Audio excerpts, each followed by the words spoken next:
Good morning বন্ধুরা, কেমন আছো তোমরা? আশা করছি সবাই অনেক ভালো আছো, আর আমি অনেক ভালো আছি। আজকে ভেবেই নিয়েছি ঘরটা পরিষ্কার করব, মানে ঝুল হয়েছে অনেক, সেই ঝুলগুলো ঝাড়বো। আর প্রত্যেকবারের মতো আমি যখন ঝুল ঝাড়ি সমস্ত জিনিস সেইভাবে একটা জায়গায় ডিপলি করে রেখে তারপরে কিন্তু একটা কিছু জিনিস দিয়ে ঢেকে দিই, যেন ধুল মানে যে ধুলোগুলো আছে ঝুলের সেগুলো না পড়ে। বাইরে রাখতাম যদি না রোদ্রু থাকতো। হ্যাঁ, আজকে রোদ্রুটা নেই ঠিকই, কিন্তু গরমটা ভালোই আছে, তবে রোদ্রুটা নেই। আর রোদ্রুটা নেই বলেই তাড়াতাড়ি এই সমস্ত কাজ করে নিচ্ছি। জানি না আবার কখনো যদি আবার হঠাৎ করে রোদ্রু চলে আসে, মানে রোদ্রু কিন্তু উঠে যায়, কখনো আকাশটা মেঘলা থাকে, মেঘটা যখন সরে যায় তখন আবার অনেকটা পরিমাণে রোদ্রু ওঠে। যাই হোক, সকাল সকাল এই যে ঘর পরিষ্কার করতে লেগে পড়েছি। মা ওইদিকে রান্না করছে। ফ্যানটা বন্ধ করে মুখে একটা মাস্ক পরে নিয়েছি, আর এত গরম লাগছে কি বলবো, কিন্তু কিচ্ছু করার নেই। আর আজকে না আমরা মেলায় যাচ্ছি। এর আগে গিয়েছিলাম, তখন বুনু এসেছিল, আর বুনু চলে গিয়েছে। আজকে হয়তো লাস্ট, বা কালকে হবে হয়তো, আমরা ঠিক জানি না কবে লাস্ট মেলা। তবে আজকে আমরা মেলায় যাচ্ছি, অনেকজন মিলেই মেলায় যাব। আর কাজ করতে করতে এইভাবে হঠাৎ করে চুলগুলো খুলে যায় না, অনেকটা বিরক্ত লাগে। আর আমি যেহেতু ক্লিপ দিইনি, এক্ষুনি চেয়ার থেকে উল্টে পড়ে যেতাম কাজ করতে করতেই। কিন্তু এরকমটা অনেকবার হয়ে থাকে আমার সঙ্গে, কখনো আমি পড়ে যাই, আর নয়তো কখনো আমার হাতের থেকে জিনিস পড়ে যায়। এটা কিন্তু হয়েই থাকে। খুব সাবধানের সঙ্গেই কাজগুলো করি। বেশিরভাগ জিনিসই এমন আছে ঘরে যেগুলো একবার পড়ে গেলে হয়তো আর মানে ঠিক থাকবে না, ভেঙে চুরে একাকার হয়ে যাবে। পুরো ঘর পরিষ্কার করতে আমার মোটামুটি আধা ঘন্টা সময় লেগেছে, মানে ঝুল ঝাড়তে। তারপরে পুরো ঘর গুছাতে 1 ঘন্টা সময় লেগেছে। ওই হাতে 1.5 থেকে 2 ঘন্টা সময় নিয়েই কিন্তু ঘর গুছানোর কাজে নামতে হয়, নয়তো হয় না তাড়াহুড়ো করে। আর যেহেতু আমি একটু পর পর কাজ করি আর মোবাইল দেখি, একটা বাজে অভ্যাস আছেই, তো সেটার জন্য একটুখানি মানে সময়টা বেশি লাগে। আর এই যে এর আগের বার শোকেসের ওপরটা পরিষ্কার করে মুছে কুছে একটা মানে কি বলবো কাপড় দিয়ে রেখেছিলাম, এখনও কিন্তু সেটা পরিষ্কারই আছে। হ্যাঁ, কাপড়টা নোংরা হয়েছে, কিন্তু ভেতরটা একদমই পরিষ্কার ছিল। কাপড়টা না আর আজকে ধোয়া হয়নি, ঝেড়ে ঝুড়ে ওইভাবেই পেতে রাখবো। আর এই যে ফুলগুলো দেখছো, এগুলোতে অনেক ধুলো হয়েছে, সেটা একটুখানি ঝেড়ে নিচ্ছি। যদি রোদ্র উঠতো তাহলে ধুয়ে দিতাম, আর বিকেল হতে হতে বা দুপুর হতে হতে কিন্তু শুকিয়ে যেত। যেহেতু আমি কাজটা শুরু করেছি 8টা কি 8:30টার দিকে, হয়তো এরকমটাই হবে, কিন্তু একদমই বেলা করে শুরু করিনি। আমি ভেবেই রেখেছি সকাল সকাল কাজকর্ম করে গুছিয়ে রেখে তারপর আজকে যেহেতু রাতে মেলায় যাব, মেলা যাব 10টা কি 9:30টার মধ্যে, তো কাজ টাজগুলো একটুখানি তাড়াতাড়ি করে নিচ্ছি। আমরা সবাই মিলে প্ল্যান করেছি যে আজকে মেলায় যাব।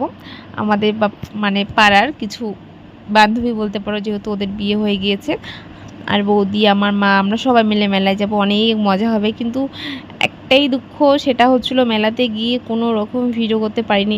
এত মজা কি বলবো। সেখানে না আমি ওই মেলাটাকেই মানে ফিল করেছি, ওটাকেই উপভোগ করেছি, ওই ভিডিওর মধ্যে আসিনি আর ভিডিও করিনি। একদম মেলা ঘুরে লাস্টের দিকে শুধু একটুখানি করেছি। তো পুরো ভিডিওটা দেখতে থাকো, সবটাই তোমাদেরকে দেখাবো। দেখো, গল্প করতে করতে আমার কিন্তু শোকেসের উপরটা সুন্দরভাবে গোছানো হয়ে গিয়েছে। আর এর আগের বার একটা ফুলের দানি কিনেছি, ভাবছি একসঙ্গে সমস্ত জিনিস দিয়ে তারপরে ঘরটাকে সাজাবো। কিছু কিছু জিনিস আছে যেগুলো সাজানোর জন্য কিনেছি। আর যেহেতু ঘরটা ঝাড়া হয়েছে, তাই শোকেসের উপরটাতে না ওই যে মাকড়সা ঝুল হয় না, সেগুলো পড়েছে, যার জন্য আবার জিনিসগুলো সরিয়ে ভালো করে ঝেড়ে তারপরে টেবিল কভারটাকেও ঝেড়ে আবার এই যে সুন্দর করে পেতে দিচ্ছি। তবে পরিষ্কারই ছিল, সমস্ত জিনিসই পরিষ্কার ছিল, ধোয়ার কোনো প্রয়োজনই ছিল না। শুধু যেহেতু ঘরটাকে ঝাড়া হয়েছে, একটুখানি ঝুল পড়েছে, যার জন্য আবার নতুন করে তুলে ঝেড়ে ঝুড়ে এই যে গুছিয়ে রাখছি। আর উপরের জন্য কিছু জিনিস নিব ভেবেছিলাম, যেহেতু এর আগে আমার ফুল ছিল, ফুলের দানি ছিল না, সেইগুলো আবার কাপ প্লেট অনেক কিছু কেনাকাটা করার আছে। আর মেলাটা না যেহেতু আগে একবার গিয়েছিলাম, এত সুন্দর সুন্দর জিনিস আসে, আর প্রত্যেকটা জিনিসই খুবই কম দাম। মানে এতটাই কম দাম না, আবার এতটাই বেশি দাম না, মানে মানুষ কিনতে পারবে এরকম একটা দাম। আর বাচ্চাদের খেলনা জিনিসগুলো একটু মনে হয় বেশি দাম, আমার যেটা মনে হয়। যেহেতু আমাদের সঙ্গে অনেক বাচ্চা কাচ্চা গিয়েছিল, ওরা অনেক জিনিস কিনছিল, দামাদামি করছিল, তখনই বুঝতে পারছিলাম। একটা বেলুন 100 টাকা 150 টাকা করে, অনেক অনেক দামি দামি জিনিস ছিল, যেগুলো আমাদের মনে হয় কেনার থেকে না কেনাই ভালো। যেহেতু একটা বেলুন লাইট লাগিয়েছে, ওটার দাম 100 টাকা, বেলুনটা ফেটে গেলেই সমস্ত কিছুই শেষ। আমার কিন্তু ঘর গোছানো প্রায় কমপ্লিট। আজকে আর ঘরটা মুছবো না, তার কারণ কালকে সুন্দর করে ঘরটাকে গোছাবো, তারপরে ঘরটাকে মুছবো। আর নতুন নতুন জিনিস দিয়ে ঘর গোছাতে এত ভালো লাগে কি বলবো। তো এখানে চেয়ারের মধ্যে আমি মশারি, তারপরে পাটিটা আর একটা চাদর রেখে বিছানার চাদরটা পাল্টে দেবো। জুল ঝাড়ার পর সেই বিছানার চাদরে তো শোয়াই যায় না, শরীরটা কেমন কেতকেতে করে, মানে চিটচিটে করে, বালু বালু থাকে একটা। আর এমনিতেই আমাদের ঘরে অনেক পরিমাণে বেশি বালু হয়। তো বিছানার চাদরটা অনেকদিন থেকে পাল্টাবো ভাবছিলামও, তো ভাবছি একবারে ঝুলটা ঝেড়ে তারপরে ভালো করে পাল্টে দিই। দেখো একটা ধোয়া বিছানার চাদর, সেটাই ভালো করে পেতে নিচ্ছি। আর ধোয়া বিছানার চাদর পাতার পর বিছানাটাতে না আমার অনেকক্ষণ শুয়ে থাকতে ইচ্ছা করে, জানি না কেন ঘুম পায়। এই যে বিছানা পাততে না পারতেই এক এক করে বিড়াল চলে আসছে, মানে কি বলবো। আমি এইভাবে সুন্দর করে বিছানাটা পেতে রেখে দেই, আর বাইরে যখন কাজ করতে যাই ওরা চলে আসে। দেখো আবার একটা এসে শুয়ে পড়ছে।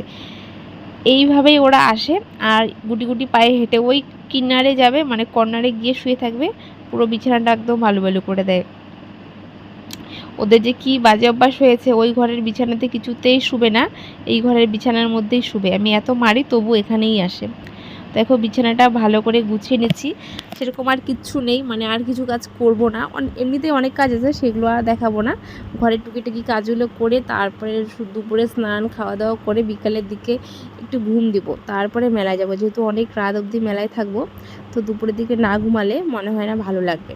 তো দেখো আমি কিন্তু পুরো বিছানাটা গুছিয়ে নিয়েছি, মানে পরিষ্কার করে ঝেড়ে ঝুড়ে বিছানার চাদরটা টান করে পেতে নিয়েছি। বাকি থাকলো ঝাড়াটা, না ঝাড়লে তো একদমই ভালো লাগে না। তো সুন্দর করে ঝেড়ে ঘরটা ঝাড় দিয়ে বেরিয়ে পড়বো। রান্নাঘরে টুকিটাকি অনেক কাজ আছে, সকাল সকাল সমস্ত কাজ কমপ্লিট, ভাবলেই খুশি খুশি লাগছে। তার কারণ এখন বাজে ওই 11টা কি 11:30 হয়তো হবে। মেলাটা মেলার মতো এনজয় করেছি, কোনো রকম ভিডিও করতে পারিনি, আর হাতেও অনেক কিছু ধরা ছিল, যার জন্য ভালো মতো ভিডিও করারও মানে এনার্জি ছিল না। বাড়ি ফেরার পথে এই যে জিলিপি, আর মেলাতে আসলে তো জানোই জিলিপি নিতেই হবে। আর এদিকে দেখো জিলিপি বানাচ্ছে কত সুন্দর করে, তাই না? আমি শুধু ভাবছি এই এক গামলা জিলিপি ওরা কখন শেষ করবে। কিন্তু অনেক যেন তো ভিড় ছিল, কিন্তু এখন যেহেতু 12:30 কি 1টা বাজে, রাস্তা পুরো ফাঁকা, আর মেলাটার মধ্যে এখনও অনেক ভিড় আছে। আর বাড়ি চলে এসেছি টোটোতে করে, এত মজা হয়েছে কি বলবো। আর এই যে ঝুড়িটা দেখছো না, এটা আমরা প্রাইস পেয়েছি। আর সব থেকে শখের জিনিস ছিল এই যে ছোট্ট ছোট্ট বর্ব, কি কিউট লাগছে না? এগুলো না খুব সুন্দর লাগে সাজিয়ে রাখলে, যার জন্য এটা নিয়েছি। আর আমি একটা খাবার নিয়েছি ঝাল ঝাল টাইপের, মা নিয়েছে জিলিপি। আর ওই যে জিনিসগুলো দেখছো সেগুলো আগের বার কিনেছি, আগের বার বলতে পরশু দিনের মেলাতে, আর এইগুলো আজকের মেলাতে। এই জিনিসগুলো আমার খুবই কিউট লাগছে আর খুবই সুন্দর লাগছে দেখতে। আর নিয়েছি কাপ প্লেট, যা দরকারি জিনিসপত্র। তো চলো আজকের ভিডিওটা এখানে শেষ করছি, আবার দেখা হচ্ছে নতুন